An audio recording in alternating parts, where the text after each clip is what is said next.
So I apologize, guys. It's literally been about a week since my last video.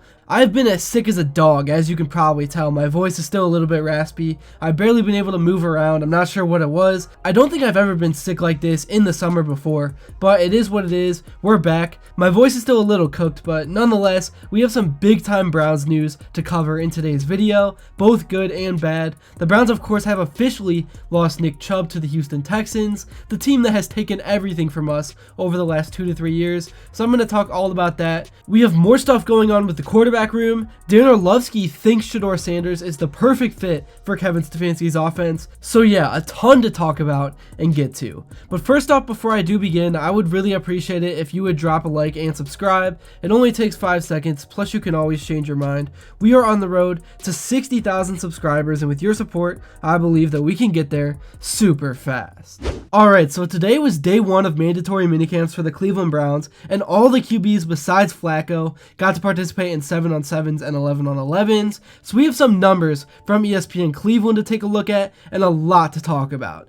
But first off, let's just start with the bad news, at least for us diehard fans. Nick Chubb is now a Houston Texan. His career in Cleveland is over. Thanks a lot, Minkah Fitzpatrick, for ruining everything. I think we all knew this time was coming for months, but still, it's devastating to see it happen in real time. But it does make sense. A lot of people are mad at the Browns for not spending the $2.5 million to bring him back. People are calling it a pathetic move with the money Watson was getting. But listen, this was a Nick Chubb decision, not a Browns decision.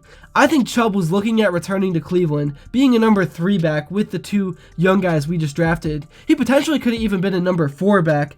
I don't think that was all that appealing to him. I think he wanted to go somewhere where he would have a shot to be that number 2 guy, to see some snaps and get some playing time. Ultimately, he just wants to give it one more shot to see if anything is left in the tank, but the reality is that his leg snapped. It was gross. It's why football can be a gruesome sport. His comeback was definitely inspiring, but after an injury like that, to that magnitude, you're not going to get back to what you once were. So I think for Chubb, good on him for getting through rehab and returning, scoring a few touchdowns last year for the team, but the Chubb era is over, and I'm looking forward to what's next. Me personally, I'm just trying to be an optimist about what's coming with Quinshad Judkins, Ford, and Dylan Sampson, and hopefully when Chubb hangs it up, he can retire as a Brown and maybe even coach one day. But yeah, the Chubb era was legendary. It sucks to see it all come to an end, but good luck to him, and I'm excited to see him with CJ Stroud. It should be a fun new opportunity. Alright, now moving on to what's going on with the Browns currently. Today was of course mandatory minicamp, and we got to see Shedeur Sanders take 11-on-11 reps, and if you guys thought he would disappoint, newsflash, nope, he looked great out there once again, and he continues to prove why he was a 4,000 plus yard quarterback in college in Colorado. He continues to prove why professional analysts had him as a top 10 pick in the draft, and he's proving why all the personal narratives about him were false as well.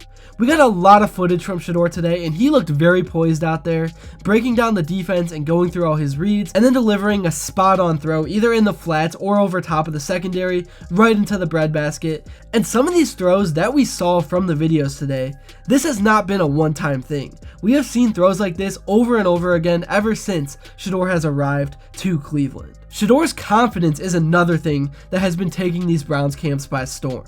Dillon Gabriel at times has looked unsure of himself. He's had a handful of interceptions with no pressure. He's had balls tipped at the line of scrimmage due to his height. He has missed a lot more throws in the live drills than Shedeur has. Obviously, he has made some good plays. People have said he's been solid, but my point is, Shedeur seems to be stacking days right now. He's not afraid to make any throw from anywhere on the field. We are seeing the same Colorado Buffaloes QB even at this new level. Man, my voice is struggling right now. I'm trying to fight to get through this video. But like I mentioned in the intro, once again, we got to see numbers according to the ESPN Cleveland QB tracker. As you can see, the date was 6/10, which is the correct date at the time of this recording, and it was the first minicamp. And what do we have? Oh, looky here, Shedeur Sanders 10 for 12 with 2 touchdowns, Kenny Pickett 6 for 10 with 3 touchdowns, and yikes man, Dillon Gabriel was 7-18 with 1 touchdown. Obviously, Kenny Pickett threw the most, but he's not even who I'm paying attention to in this race. Sanders, even without pressure and no pads, it's been the same playing field for everyone. So don't come at me with that excuse. Sanders has been the best performer outside of Joe Flacco all camp long, and it really has not been that close. Here's what Shedeur Sanders had to say in his press conference following the day. Teammate and to be as polished as I can be. So in every aspect, I view things as I got time. I got time to be able to grow and mature, and be able to understand the ins and outs of the defenses and be able to get the good insight from the vets in the room. So I look at it as, a plus. Like I got time to actually be able to really have a great understanding. And whenever, it's time for me to play, then it's time for me to play. But I'm not looking too far in the future about all that. I'm looking about every day in practice, because I had some misses out there today that, we got to go in there and correct, about reads getting in and out drops a little bit faster from under center. So that's the main thing. I'm focused on the small things, and over time, the big things will happen. This guy really just seems so mature for his age. He seems like he has an open mind and is trying to learn from whoever he can, and he has the right mindset about taking things slow, taking things a day at a time. And while yes, things are a competition, he's not caught up in the starting this season rabbit hole or even playing this season. This is a guy who already has it all. It's not like succeeding in the NFL is going to affect his personal life. He could retire today and be set for life financially. He really is in the spot right now to just focus on becoming a better football player and teammate, and that's what he's done so far. Alright, moving on from that, we finally, after a long time of waiting, got to hear from Myles Garrett again, who was of course away on that trip to Japan, I think it was. And first things first, he talked about what the Steelers getting Aaron Rodgers means, and he said he can't wait to put his name on the Halloween graveyard in his front yard. And for those of you who are not familiar with that and think I'm absolutely crazy right now, every Halloween Garrett puts up tombstones with the names of all the quarterbacks he has sacked throughout his career, which is a fun little tradition. But getting back on track to the football side of things, here were some of the highlights from Myles Garrett's press conference today. With great power comes great responsibility. So that would make him my Uncle Ben, right? I look forward to having my best season, for sure. And I think it's trending that way. Feeling really good. And I think everything's pointing in that direction. And I like where we are as a defense unit. It's really firing, really rolling. And I think it's really clicking as far as the scheme and the plays, especially early on. That's big. Do you agree with that sentiment that with great power comes great responsibility? Yeah, I do. And responsibilities never change. The power's never changed. Since the day I stepped forth, here at this facility, with this organization, I've had an opportunity to have a platform and to set a standard, and I got to continue to be the leader for this team and set that standard. I do gotta say, it's funny seeing Garrett completely bought into this team and the schemes after demanding a trade, but I mean, who can even blame him for that? I don't blame anyone for wanting to get out and find a new environment, but obviously the NFL is a business and nobody on this planet is gonna pass up the money the Browns offered him. But me personally, I was not one of those guys upset with Myles for wanting out. It'd be tough to believe that if I was a superstar player from Alabama, that I'd want to rot away here either, just to be loyal.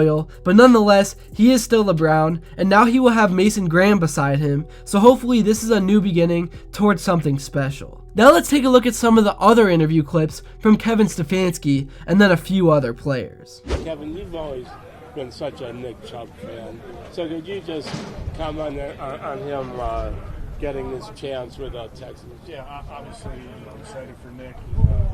Talked to him yet, we reached out to him.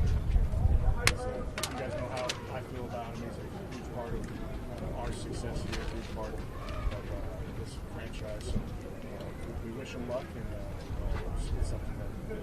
Well, yeah, I think in one play, you definitely see that, in one of the team periods. But very happy he's on our team. But also, just as a competitor, that's what you look forward to. Playing against the best, and him being able to be out here today, and us compete. That's huge. And getting everyone back together.